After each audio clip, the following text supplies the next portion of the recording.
Первые контакты славян и финнов во времена образования древнерусской народности.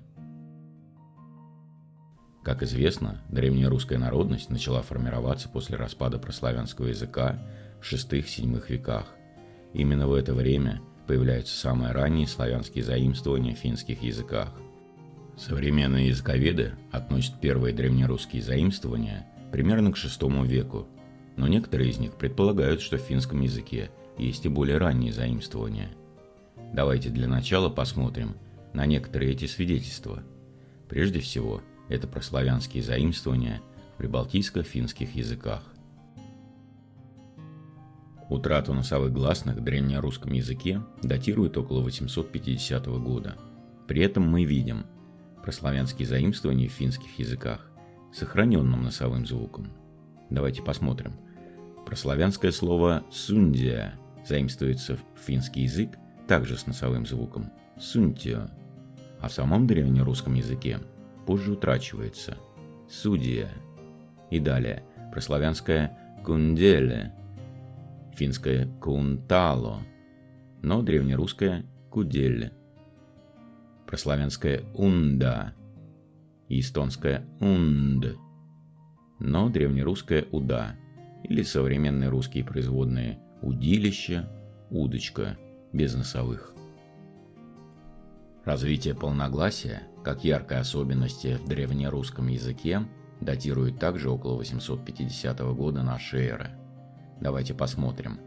Прославянское слово «вертено» заимствуется в финский язык как «вартена».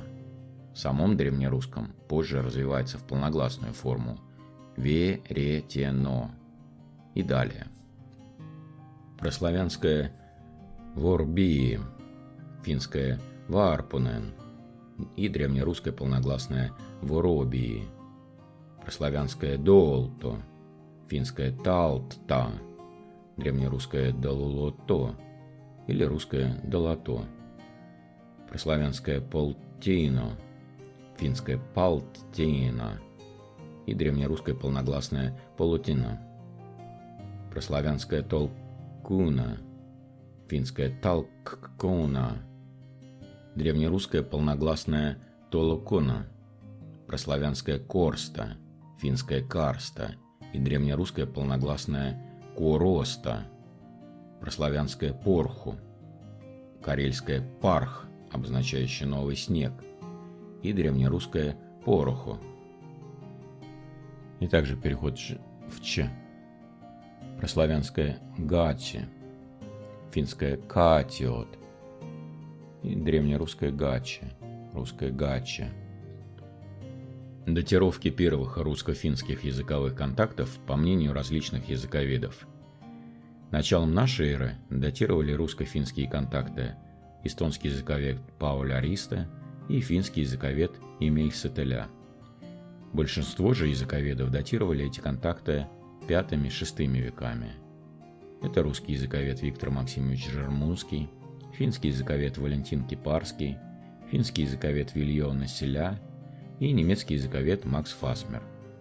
Самую позднюю датировку, VI и VII века, мы видим у немецкого языковеда Анджело Плёгер. Как можно видеть, наиболее бесспорная датировка языковых контактов финнов и славян у большинства языковедов указывает нам на VI век нашей эры. Так где же могли происходить эти русско-финские контакты?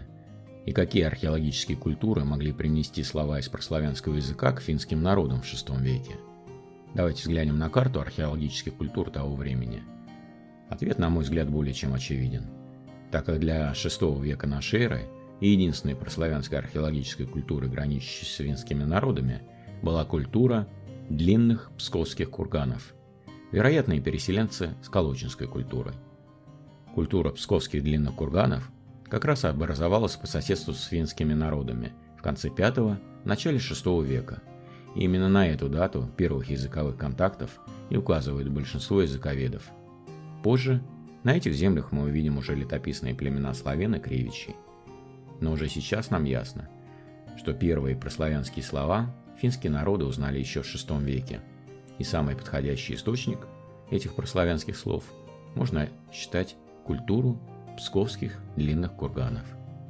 Если у вас есть дополнения или уточнения по данному вопросу, пожалуйста, делитесь ими в комментариях.